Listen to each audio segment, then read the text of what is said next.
Welcome to Define You Radio, the place to be for real talk and real tips to help you define your personal and professional life. Class is in session with your host, the Southern Belle of Bold, Valencia Griffin Wallace. Pens and papers ready. Class is now in session.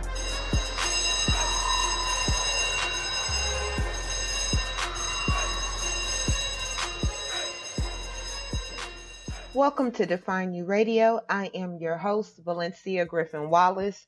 On today's special session, me and my son, Kamrin Griffin, have a discussion in between the episodes of Ava DuVernay's Netflix docuseries, When They See Us. It gets quite emotional, especially at the end of our discussion. Warning, I do use some language. Pens and papers ready. Class is now in session. Oh, before you start, if you have not seen the movie, spoiler alert throughout this session. Also, I hope to see you guys at the movie experience. You can find out more at valenciagwallace.com/events. See you in Florida. Okay, this is Valencia Griffin Wallace.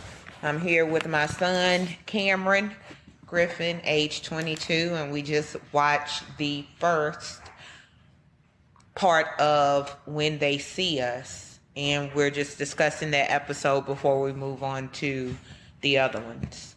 So, Kamrin, as a 22-year-old black male, what are your thoughts after seeing the first episode? My thoughts would be that, seeing these kids who really was just in the park having fun, how easily their whole lives could be changed around a bunch of crooked cops only for broken law system can basically, mess up their lives, and it kind of goes into how basically how you work, how detectives and cops can easily twist your words around, and basically with them being juveniles, with them being potential juveniles because of the mix-up words, with them not knowing their rights, it really put them in a crazy situation to now they could be facing jail time behind a rape of a lady that they didn't even know of or about. And, they purposely targeted the kids because they wanted to put a face on something, but none of the information was lining up, so they made them sign stuff to make the information line up. And I think it kind of shows the cruel and unusual punishment that comes with being, a young black male who was just at the wrong place and the wrong time, and how easily it can be to be manipulated and forced against your own will, which I believe we still have these same problems to this day. But I like how one of the kids, I think it was Yusuf, his mother, knew that, basically her son didn't have to say nothing. He has a right to attorney, he has a right to remain silent. So just knowing those simple rights could have kept them out that situation. And, even though they were putting their hands on them, they could eventually, got free. But it's kind of like they had to act out of character and do stuff they didn't want to do just so they could get home, because they were just some young kids who just want to go home, who got held against their own will. So, thinking back to when you were 14, 15, 16, let's see, that would have been, like 8th, 9th, 10th grade, something like that? Yes, sir. And I know, where we live is a different kind of area, but where we live didn't protect you then from something like this happening. And that's why I know it seems like I was strict and always wanted to know your whereabouts, who you was with, what you was doing, how long you was going to be there. But because I know, even though, in 89, I think I was, when this happened, I think I was 12. I was probably like 11 or 12. I was 12, had to be 12. I wasn't really aware of what was going on, but there's not a big difference between 12 and 14, which was the age of the youngest one. And, I don't know if at that age I knew my rights, and I don't know if I would have had sense enough then, after being held for hours with no food, no water, not being able to go to the bathroom. I don't know if I would have had sense enough then to not say anything. I think that's the really messed up part. Because if you think about it, you hungry and ready to eat every 3-4 hours. Especially at that age. So it's a mental torture and physical torture that was put upon these boys. Like you said, they were boys, and stuff like that. Some grown men couldn't handle, and it sucks. It's messed up. That's why in situations, as parents, we have to know. And if if you didn't know anything else at that age, you knew your first call was always your mama, don't say shit. I think I didn't worry about explaining the ifs, ands, and buts.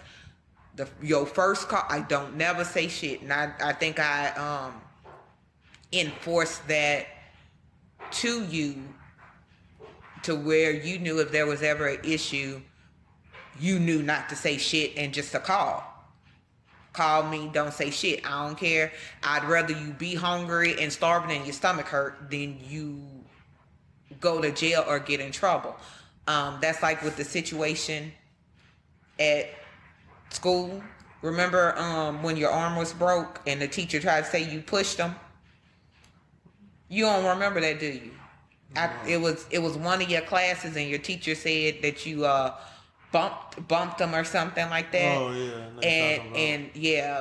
And how you knew to tell me, and then of course your school knew me, so they knew they better run them cameras, because I know you and I will fight for you at whatever cost. And but as a young black man, it was important.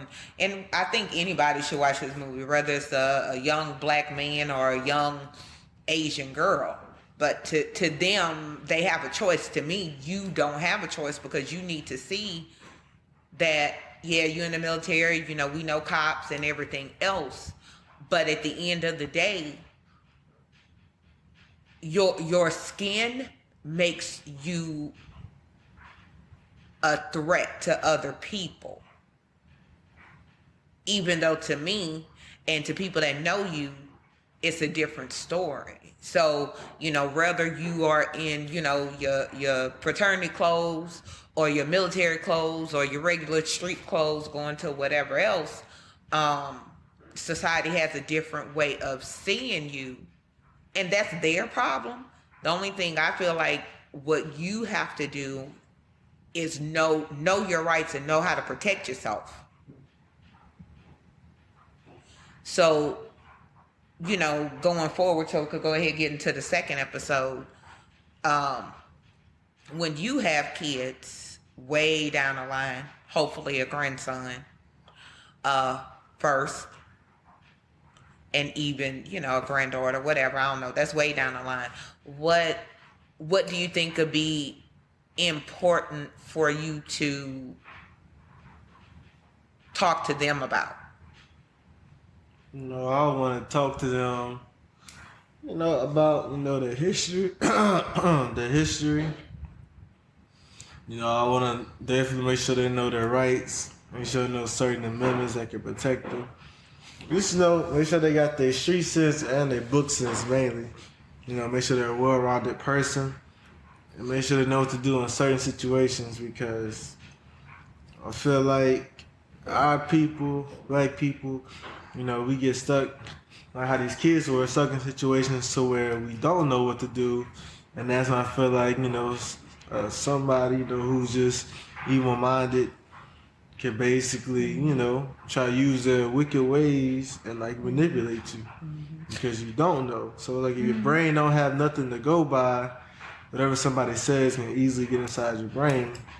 It can have you think certain ways, and that's why I feel like I have to make sure that the kids have a good willpower and good defense against stuff that shouldn't be in their head. Yeah. And I think that's the one thing without me taking your childhood or making you feel like you couldn't enjoy your childhood. That's why I just always made sure you knew anything ever happened, you don't say shit and call me. And who you with, where you at, how long you gonna be. And that's why even now I still call where you at. Because you know me, even now with you being in college, I'm like, if I don't hear from you, I'm on my way. I think as you get older, you understand why I was always the way that I was with you when you were young, even though it seemed like I was strict or didn't want you to. I never forget one time you was like, you don't want me to do anything. You don't want me to have freedom. Everybody else mama don't check on them like that. That's on them and they mama. But as far, and I didn't want you going into the world carrying a certain weight. I wanted you to have a certain awareness. I wanted you to know that if nothing else was ingrained in you, if anything ever happened, you call your mama and don't say shit. To me, that's like, and that's still the rule at 22. You could say, I'm calling an attorney. If they say you can't call your mama, I'm calling an attorney, and you call me, because I do know attorneys I could call. But your first step, is to definitely call me. But I think you seeing this movie may help you realize that people can mess you over and try to weaken you and make you sign stuff and try to do this. And sometimes you got people, there's bad in every race, no doubt, but every white person is not like Craig. And I'm not just saying white, I'm talking about Asian people or whatever else. They're not all like Craig and his family and even your friends that and everything else. That's like number 1, 2, and 3. So they got people that want nothing better than to set you up and for it to be your downfall. So that's the summary of my thoughts. And the thing is, I love that you said they were boys, they were kids. Because that's the truth. But then you hear that the other people don't care. And then like the cop had questions, the other lady had questions, the mama came in there.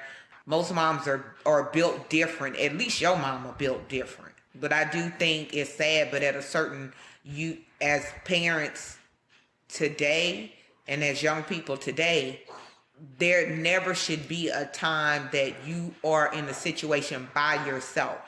It's knowing your right to remain silent and knowing your right to an attorney and that phone call. So that's why, there's never, I think the only time that we don't talk or text is when I know you're at work. So do you have any final thoughts before I close out our summarization of the first episode? That's it. That's all I can say. Okay. Well, I hope you guys enjoyed me and Cameron's thoughts on the first episode. We're going to go ahead and get into the second. Cameron, what are your thoughts? Because part 2 is the trial, and it was crazy just how it went, and you really see how they didn't have a case, and even their own evidence went against them, but the jury still found them guilty. Why do you think it is, thinking back to when they had the trial? I feel like during those times, You know, we looked at them as a minority. You We know, still looked at as a minority. but we were looked at even more of a minority, which I don't even like that word because I don't believe it to be true. But, you know, everybody in the room knew that these boys were innocent, but the thing that was going against them was because they couldn't find nobody else to blame, so they used them. And since they didn't have no evidence on that side, they was like, well, technically we don't have a reason to let y'all be free because we still have to have somebody to blame. And they was looking at like how the youngest one had the mark on his face. And then since they was forced to say that stuff on the tapes what really got them in trouble. So that's about, like I said, simply knowing your rights. Like if they would have never said nothing on the tape, then I think they would have been fine. But it was messed up because they had to do the time regardless. It's just kind of how everything played out. And like I said, I still believe the jury system is broken. And basically, it's kind of messed up because even though they have no evidence pointing towards them, you know, they was looking at like, well, we started with y'all and we need somebody to blame. So I feel like because of those two reasons, it's the reasons why they were locked up. Well, the locked up portion, them confessing is one part.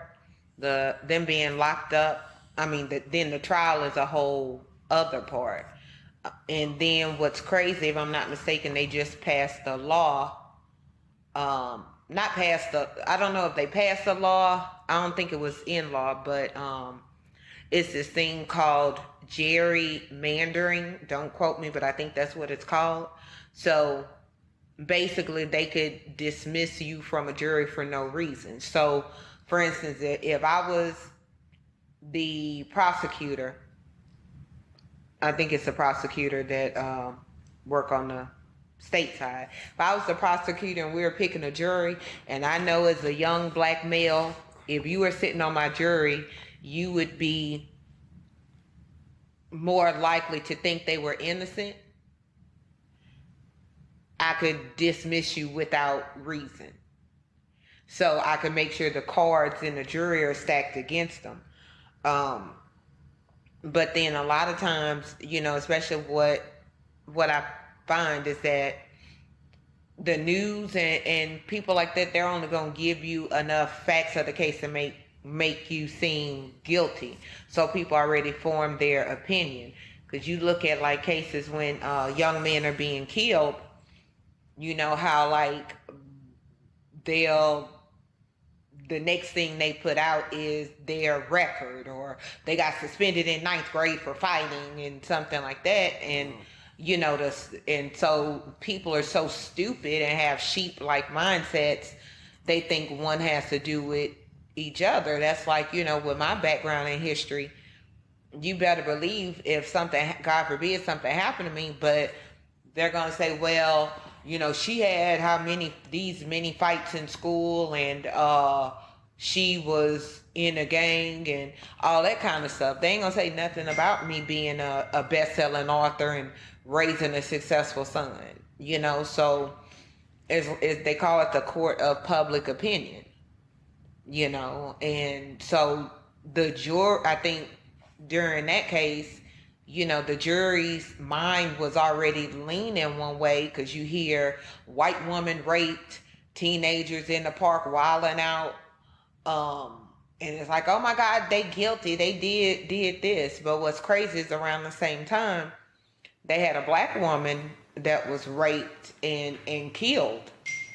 But because this white lady got raped and she didn't even die, I mean, not to sound, you know, like I'm not sympathetic, but it is what it is. And nobody, you know, her stuff didn't catch any headlines like that, you know. So it's crazy, especially looking at the trial, and it's like, what the heck? Because if you didn't know the outcome, you think that they would be getting off, because the cops got up there and even said they lied and confused facts and or confused their lies and everything else, but they still got found guilty. So then when we talk about part 3, that kind of skips forward to them getting out of jail. What are your thoughts about that part? Going back to part 2 real quick, cause I just real quick, dealing with the black lady that got raped. I feel like her story wasn't gonna make headlines because in that time there was. I feel like it was more white privilege than ever, and then they think about what sounds better being on headlines, because I feel like news is more like entertainment than anything. So, what be more entertaining to get the people's attention? A white woman getting raped by a group of black kids, or a black woman getting raped by whoever she was raped by. And, they felt like they want to put the one that was more entertaining on the radio and on television. And then the second thing would be, I feel like they used the reverse psychology, in the courtrooms, because the lady did talk about the kid, how he was skipping to school the whole month of April, and they were saying other stuff, and the kid was like, what does this guy do in my case? Like, you bring up other stuff, she was basically trying to make him look all around guilty. That way, when I forgot what you call them, but the group of people who have to vote, be like, well, the kid was a bad kid. Jury? Anyway, yeah, the jury. When the jury had to vote, they're like, well, he's a bad kid anyway. He wasn't in school. He wasn't doing nothing productive. So he does look like more of a target to rape the woman. That also, we do need to know our rights and know this justice system, even though it's crooked and broke down. We are starting to have more people in our favor who do have an understanding, but at the same time, there's only so much that we can do, because I feel like in some cases, we will still be looked at as a target, and then, there's still a lot of racism going on. That's true. We are. And what do you think the parents should have done or could have done? The parents could have did more, as in basically they could have, I understand that they have, jobs that they have to do, and they was worried about the bills, but at the same time, you got these kids who don't know nothing about anything that's going on, and, when they needed them to be there for them, they wasn't. And I feel like as a parent, that's your job, to be there for your kids through thick and thin. I feel like if they was there, a lot of stuff that happened would not even ever happen, because, example, when Yusuf's mother came in and was like, look, my son is basically under the age to even talk to y'all. Y'all shouldn't talk to him, put his hands on him or nothing like that. And once they made it clear, he basically left, and the other kids could have left too. But instead, since the parents didn't know what to do and they wasn't there, it basically made the kids more vulnerable. And by the time they came, it was too late, because I already had what they needed to have. And then when the parents did come, instead of them, they frustrated the kids so much, and the kids was basically saying, I got this. They should have been like, no, stop. What are you about to tell them? And basically address the situation. That way it could have been better handled, and they would have not been in that predicament, at least not that many years in prison. So, good points. And I think that as parents, it's our job to educate our kids, but most of all, be educated ourselves. And be willing to fight for our kids. I mean, I guess I look at it one way because I'm a bit of a militant. And because I only have, had you. So, there's nothing more important to me than you, So I see where I would have handled it differently, but I think times are different now as far as people being a little bit more educated. And notice I said a little bit more. What was interesting is them coming back home after getting out of jail. And once you've been on any job application, that's what they ask you, Have you ever been in jail? And da da da da. So could you imagine somebody, you looking over applications, and then you see somebody's a convicted sexual predator? Could you imagine, if you were a business owner, would you hire them? Because, being a convicted felon is one thing. Being a convicted felon, a sexual predator, is a whole other.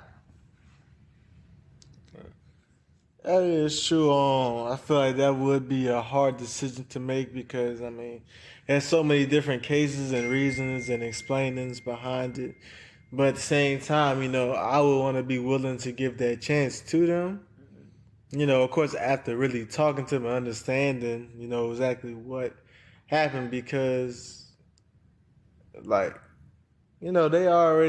system's already bringing them down because of the color of their skin. And then now they go to prison, and that's already 2 strikes against them. So me having an understanding of that and knowing that they're really trying to better themselves and try their best to get out of the situation that they're in, because they do stuff like reporting every 90 days, and from 7 p.m. to 9 a.m. they need to be in the house. So it's already they already got all this other stress. The only thing they're asking for you is a chance. So I feel like that chance is extremely important and should be given to the right people, because some people just I could honestly say, as a business owner, I would not have a problem hiring somebody that was a convicted felon, depending on the crime. If they were a convicted felon and it was like a sexual predator situation or whatever, I would be like, and it's sad and it sucks, but that's me being honest. As far as them coming home with their parents, I thought it was sad and it sucked. The relationship with the one guy that he had with his dad being sick, but you can't blame him. But the Mexican dude or the Hispanic dude, wife, I wanted to punch her in her throat. She called him a sex offender. No, called him a rapist. And he got mad because he was like, you don't even know what I had been through. Because, he probably had hard times in jail. And then coming out and everybody looking at him as a rapist for a crime that he didn't commit. So now he has to struggle with that. And I feel like that's one reason why he went to the streets, because it's like, nothing is going my way and I need this money. Yeah. So. And I don't know. I didn't like her at all. And I think after the movie, if the next part don't say kind of like what happened, with his dad or whatever, I'm gonna look it up, because I hope his dad divorced her, because what you're not gonna do is be a bitch to my son and stuff. And she come in with her, having a baby and kids jumping around, and basically he had probably had more peace in jail than when he got back home. Yeah. You can tell it all in his face. So, I think the actors did a good job, though.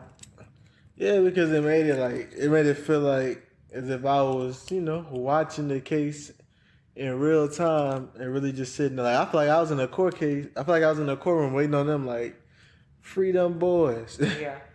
Yeah, to me, as far as being realistic, where you really was involved, was the parts of it that was the court parts, because you see the evidence, and at first you think, okay, these lawyers are going to be garbage, but their lawyers I thought did a good, a decent job, really good. So it was really interesting. That's why I do try to make sure I keep some bail money on lock. And, you don't never know. And after this, I know we kind of talked about Jenna 6, which happened here in Jenna, Louisiana. But there was also a case, and I think either the movie's on Netflix or Amazon, about Khalif Browder. And he was a young black man that I want to say they accused him of stealing a backpack or something. And he was never charged with anything. It was something like his mom didn't have the money to like bail him out. Because if you get arrested, you need to be bailed out. I think regardless of whether you get charged with anything or not. So I forgot how long he sat in jail, but so many things happened to him while he was in jail that when he got out, it wasn't too long before he committed suicide. And he never did nothing. So that's something I think it'll be, after you detox from this, definitely look into and read, because I want you to be, people want to present this shiny, the world's all roses picture to their kids instead of presenting the real world. That's like with my mom making us sit down and watch Atlanta child murders. We still had Barbies and stuff to play with and, that kind of stuff. But her making us sit down and watch the Atlanta child murders, and people, some people might have thought that was extreme or you shouldn't do that and everything else. But I tell you what, we didn't get kidnapped. You couldn't even talk to us if you was a stranger. No.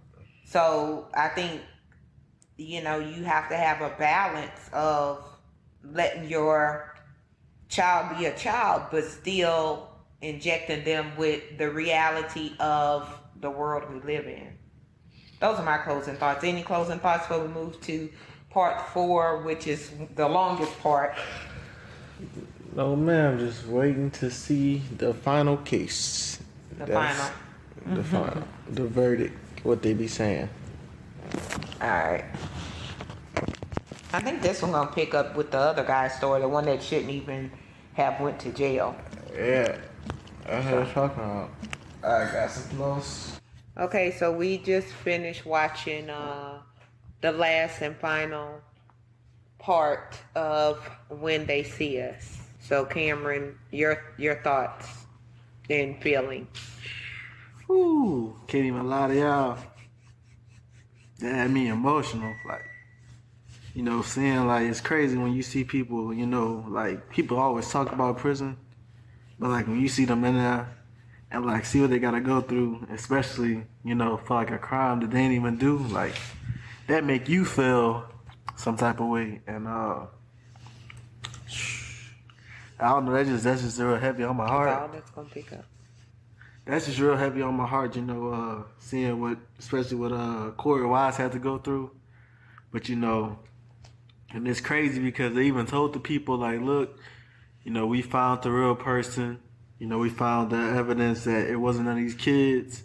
It was actually this person. And it's like, oh, they just another person who did it. And it's like, I don't know, just seeing all that evil, somebody just like, that just make you think different about people, and really make you think like, how is this, justice system really working? Because, if that person never came out, they would have still been in there. Well, at least one of them, and he would have just served his maximum time.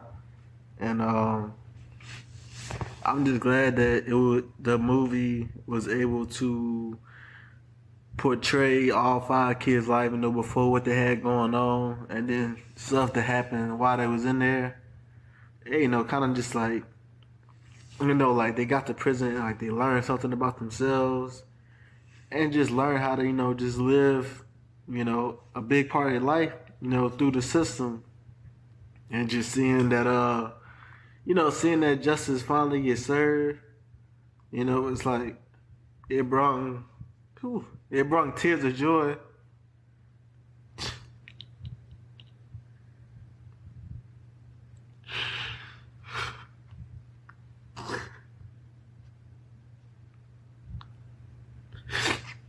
It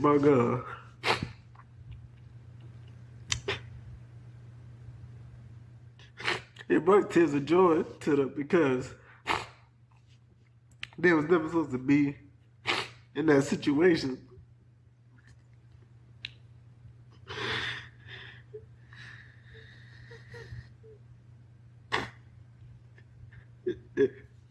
And it made me.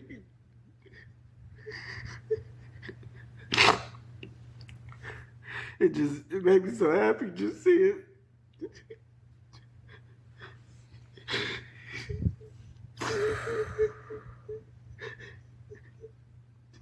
It made me so happy just seeing them finally get their freedom. And just seeing them, finally just leap out the prison free, with their mama. And it just kind of shows, like, you just got to be patient with God. He can really get stuff done. And, that's just, I was just speechless. Like, I really know what to say. I feel like they really hit home with that one, because I feel like a lot of people, can relate to that. Like, everybody always knows somebody that's in jail or just going through hard times or going through something they was wrongfully convicted of. And, they really just did a real good job in portraying that on the movie. So, like I said, it felt like I was with them, when they was kids, just living a life, not having to worry about nothing, to, praying and crying and trying to fight through the systems and not go to jail, something I didn't do, to being in jail and getting attacked by these officers and just random prison mates getting set up, to people dying, and to finally getting out. Like, they really went through a process, that changed them forever. And just to see them, like, do stuff like have these different projects to help these kids out, like, I feel like we need more of that in the world, really. These are people to look out for you and just make sure you're all right. And, I'm just glad that they got their freedom and got their justice, and the people who did them wrong, hopefully they forgive those people and just become better people and just live their lives better. And that they teach their kids, everything they need to know so they can be successful young kings and queens. So, I really like the movie.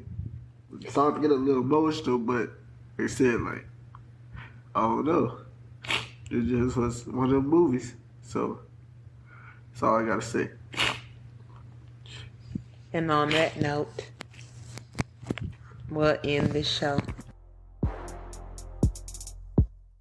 Thanks for listening to Define You Radio. Make sure you connect with the show at www.defineyouradio.com. Pens and papers down. Class dismissed.